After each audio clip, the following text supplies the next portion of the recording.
So when I was in high school, we had a similar format that we would buy at the bookstore, and it was, I think, actually a teacher planner. And for some reason, and I've looked for this layout ever since for my kids, and I just have never found it. So I created one for myself. And in addition to having downloadable printables available, I'm going to show you these on my Etsy store. So you can download them and add them into any planner you want just by adding hole punches. I also have on Amazon created actual planner books and really designed for students. And this became, here's a little directions page if you need it, but this really became a staple in my everyday. I included here a quick calendar so that when you're going to date your pages, the pages are undated, which is great because you can start at any point in the year. A lot of us, maybe after midterms, decided we wanted to get more organized. So we can do that here. So anyway, this is where you can have your dates. You can have dates to remember. This class info page is designed to coordinate with what you assign your classes to be, and typically they'll always be the same, so that if you decide that math is going to be first, then math will always be pink, and you can put math here, so that becomes sort of your guide to how you've set up your calendar.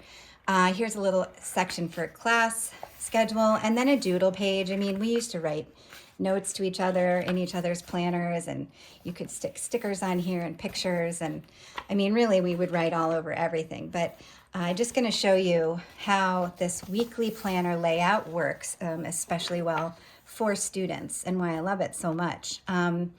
So what we do is we assign each of these colors to be one of our courses.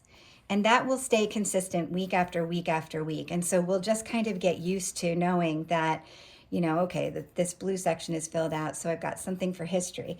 The students will go through and date each week. What I would do in high school is usually we got a syllabus, and we would just sort of go through the syllabus and date our pages and then mark. We wouldn't have all the assignments to put in, but we would be able to mark when exams were or special tests and big dates to remember. And so we could just go ahead in our planner, write in our dates and put that information there so that it was always there. And then every time you turn to a new weekly page, you've got your week at a glance. This is so powerful because it really empowers learners to feel like they have a handle not just on one day.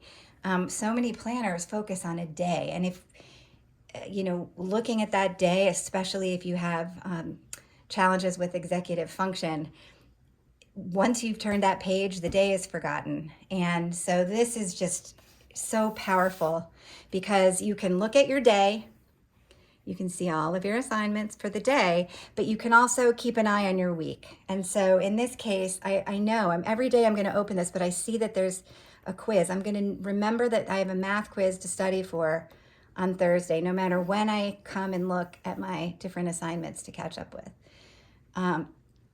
So this is great. And the discipline of kind of mapping out your assignments in advance is a great skill for middle schoolers and high schoolers to learn because it's going to become really invaluable in college. Now, I have room for 7 classes here. You may not have 7, but you might not have just the same. You might also have additional classes. So there's space to write that in. Otherwise, the kids can add that space in for kind of, after school activity type of information. Because let's face it, when you're in high school, middle school, even elementary school, your day is divided into before school, school, and after school. And I mean, it doesn't really matter time slots because every day you have school in the middle, you've got some time before school and time after. So I loved being able to record, when I have chorus in the mornings, every Wednesday at 8:30, or sometimes there's a special note that I need to go, there's a chorus extra rehearsal, I've got to go in extra early, or I'm meeting with a teacher ahead of class. And then after, it's the same thing. Rehearsal, I was obviously in the arts in high school, but you might have practice. You might need to remind yourself to bring a change of clothes the next day. You might need to bring notes. have things signed. So this is just, again, like every day, the student just brings this around with them into every class. They can open it up, they can add stuff in, they can write questions that they might have and reminders. There's room enough to kind of put the top line to do's. Now, obviously, with electronic scheduling these days, a lot of like the full assignment is likely to be online, maybe in their Google Classroom, but you just kind of put the top line assignment here. And when it comes time to do that, you just go online and get your details. And then it's very productive and exciting to be able to, I have to run and get my pen, to be able to cross it off when you're finished. So, I mean, how satisfying. Every day you can see, okay, wait, I've still got this to do. Cross it off when you're done with your days. Wonderful. You get that all crossed off. You finish your rehearsal. You know, you studied for your quiz. This is very satisfying, but it's just a wonderful way, because then every day you open your book and you can see, done. Okay, still to do. And it's right there in front of you. I created some, we did not have this actually in our planners in school, but I thought it would be helpful to have, like, you know, kind of a top line to-do list, maybe stuff that isn't specific to every day or a specific day, but just general stuff to remember. So, you know, keep in mind the note on Friday, you're going to need to get that from mom. And there's that extra credit project you could be working on for French.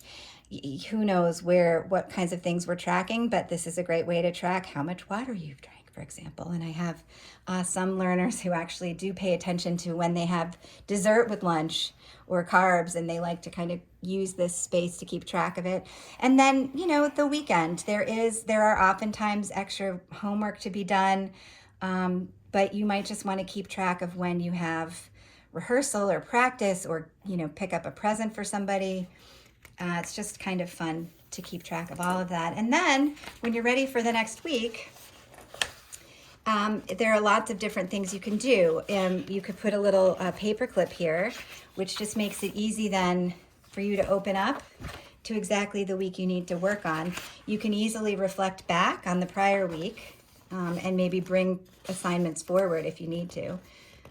So that's an option. Another very satisfying thing that we would do with our planners, I don't forget why, but so that we wouldn't have to write it every week, we would just sort of fold each new week down a little bit, so that when it laid flat, it would already align automatically with, you know, we wouldn't have to rewrite math, history. It would just kind of line up there. You see how that works? So that is an option. But really, this is just meant to be something that the students learn to live with and rely on. And I have it in different styles and different colors, some with the tabs already filled in. These are all available on the Amazon shop. And if you go to planneramamama.com, you can find the link to these ready-made planners. But I do also have a selection as printables on an Etsy store. So you could literally just buy these 2 pages and put a hole punch in them and add them to an existing planner if you wanted, and just use them the same way.